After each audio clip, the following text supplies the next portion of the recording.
माँ की कोई कथा बताइए जो बहुत दुर्लभ हो, जिसे नहीं सुना हो, उसके बारे में सुनना चाहता हूँ।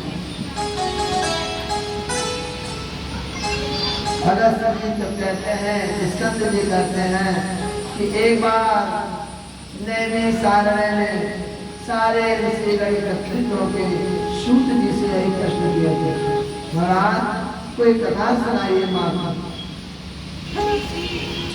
सूत जी ने कहा, एक बार मनु ने भगवान का यज्ञ प्रारंभ किया। कौन सा यज्ञ? पुत्रेष्टि महायज्ञ। मनु को कोई संतान नहीं था, उन्होंने पुत्रेष्टि यज्ञ का आवाहन किया और पुत्रेष्टि यज्ञ किया। कहें पुत्रेष्टि यज्ञ में संपूर्ण कर्मकांड से मिश्रण होता है। कर्मकांड माने, कांड माने समूह और कर्म माने क्रिया। ऐसी क्रिया जो व्यवस्थित ढंग से हो उसे कहते हैं कर्मकांड। जैसे विवाह, यज्ञोपवीत, ये सब क्या है? ये सब कर्मकांड है। देवी देवता का पूजन कर्मकांड है। कर्मकांड यानी कब जल चढ़ेगा, कब वस्त्र चढ़ेगा, कब चंदन लगेगा, कब चावल चढ़ेगा, कब माला पहनेंगे, कब अबीर, कब गुलाल, कब इत्र, कब धूप, क्या विधान है उसे कहते हैं कर्मकांड। पुत्रेष्टि यज्ञ करने की व्यवस्था हुआ और वेदांत, कर्मकांड, भक्ति, शास्त्र सबको मिश्रण करके व्यवस्था शुरू हो गया। आचार्य कौन बने? अब आचार्य का खोज होने लगा। तो आचार्य पंडित सबसे योग्य थे गुरुदेव बृहस्पति वशिष्ठ जी। सबसे अच्छे आचार्य उस समय वशिष्ठ जी। वशिष्ठ जी को बुलाया गया, महाराज हमारा यज्ञ करा दीजिए। तो आचार्य के साथ एक उपाचार्य रहते हैं, जिन्हें पहले कहा जाता था होता। होता का नियम क्या था? वो यज्ञ की पूरी व्यवस्था करता था जैसे आचार्य बताते थे, और संकल्प होता लिया करता था। आचार्य संकल्प दूर से बोलते थे, होता यजमान के बगल में सामान देता था और संकल्प यजमान से बोलवाता था।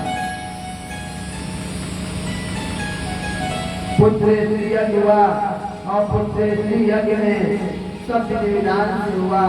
बाद में राजा को जब संतान होने का समय आया तो राजा को हो गया कन्या। पुत्रेष्टि यज्ञ हुआ लेकिन पैदा हुई कन्या। राजा कन्या देख करके बड़े चिंतित हो गए, कहीं जो बड़ा गड़बड़ है, अब मैं क्या करूं?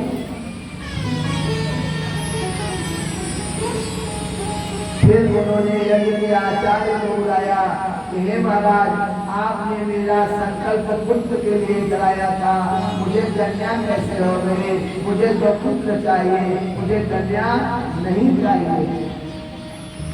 आचार्य ने होता को बुलवाया, भाई गड़बड़ी कहाँ से हो गई? जब संकल्प हुआ पुत्र के लिए, नियम संयम आचार विचार ब्रह्मचर्या के साथ पूजा हुआ, तो कमी कहाँ से आई? होता ने कहा, महाराज कमी तो राजा की रानी ने किया था, रानी को पुत्र नहीं चाहिए था, रानी को कन्या चाहिए थी। इसलिए रानी ने मुझसे कहा था कि कन्या का संकल्प कराना, पुत्र का मत कराना, राजा का मत सुनना। वैसे भी पंडित लोग क्या करते हैं, माताओं का ज्यादा सुनते हैं, बाकी बाहर वाले चिल्लाते रहते हैं। और जब कन्या हो गई